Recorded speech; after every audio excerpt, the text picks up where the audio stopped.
എന്താ മൊത്തം പരിപാടി? ഒന്ന് പോയടാ, ഞാൻ ഒന്ന് മൂത്രമൊഴിക്കാൻ കേറിയാണ്, എല്ലാം കൂടെ ആവിയായി. ഓ എന്തോന്നടേ ഇത്, എന്തോ ചൂട് ഇത്. ഒരു AC മേടിച്ചാ തീരാവുന്ന പ്രശ്നമേ ഉള്ളൂ. AC മേടിക്കാനുള്ള പൈസ ഉണ്ടെങ്കിൽ ഇവിടെ വന്നിരിക്കേണ്ട ആവശ്യം ഉണ്ടോടാ? 10,000 രൂപ ശമ്പളം വാങ്ങുന്ന അവന്റെ വീട്ടിൽ വരെ AC ഉണ്ട്. എന്നിട്ടാണോ? AC ഒക്കെ ഉണ്ട്, ഇടാറില്ല. അതിന്റെ ഒക്കെ പൈസ അടക്കേണ്ടി വന്നാൽ പട്ടിണി അടക്കേണ്ടി വരും.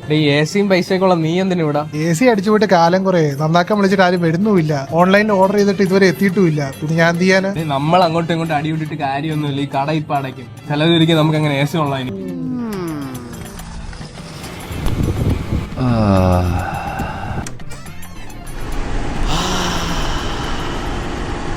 അവൻ എന്ത് ചെയ്യേ? വിളിച്ചു നോക്കാം.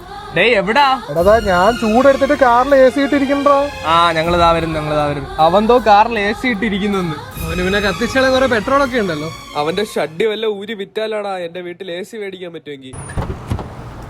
എടാ എനിക്കൊരു കിഡിൽ ഐഡിയ വന്നിട്ടുണ്ട്. വാഴ കാണാൻ പോവാൻ തിയേറ്ററിൽ. ഇല്ല, ഓറഞ്ചാ. ടിക്കറ്റ് കിട്ടാൻ പാടാണ്. അവളെ എല്ലാരും ചൂടെടുത്തിട്ട് തിയേറ്ററിൽ പോയിക്കാണ്. വെറുതെ അല്ല ഇത്ര പെട്ടെന്ന് 150 കോടി കിട്ടിയത്. സിനിമയ്ക്കൊന്നും പോകണ്ട, എന്റെ ഒരു കിഡിൽ ഐഡിയ ഉണ്ട്. എന്താടാ? ഇതാണ് ഞാൻ പറഞ്ഞ സ്ഥലം. 24 hour cafe, സെൻട്രലൈസ്ഡ് AC. ഇവിടെ ആകുമ്പോ ആരും നമ്മളെ പുറത്താക്കില്ല, ഒറ്റ പൈസ കൊടുക്കണ്ട.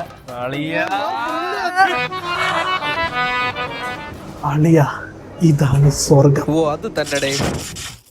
ശുഭം. അവന്റെ അമ്മൂമ്മയുടെ 24 മണിക്കൂർ. എന്നെ ആരെങ്കിലും ഒന്ന് കൊന്നു താളാ, ഞാൻ വല്ല മോർച്ചറിയിലും പോയി കിടക്കാം. നമ്മുടെ സമയം തീരെ ശരിയല്ല.